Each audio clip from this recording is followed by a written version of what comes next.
It's a day to honor those men and women who bravely served our country. On this Memorial Day, large crowds made their way to Arlington National Cemetery to pay their respects.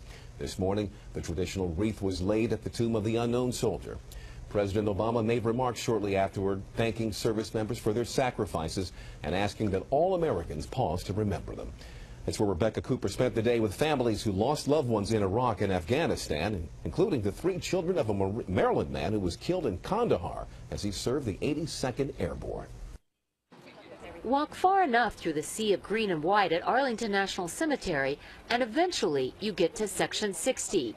Buried here are the men and women killed most recently in the battlefields of Afghanistan and Iraq. That's awesome.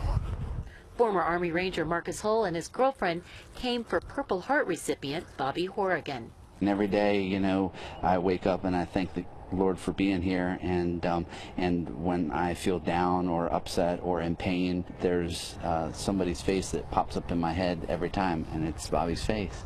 Called the saddest acre in America, Section 60 is where young men and women now have to toast friends, not at weddings or graduations, but at their graves. 14-year-old James John Stoddard III, who lost his dad, says even minor school events take on a special sadness for children of the fallen. It's rough sometimes. I remember they had like some dads, I think it was like donuts for dads or something, and they came in and I was just there, so it was rough. Sister Mackenzie's voice quivers trying to explain the loss. I don't really know.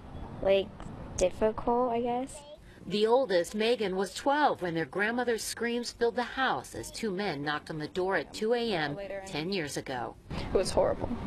The pain mixed with pride doesn't get easier each Memorial Day, she says. It's just something children of soldiers learn to live with.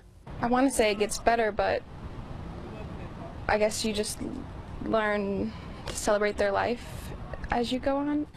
At Arlington National Cemetery, Rebecca Cooper, ABC 7 News.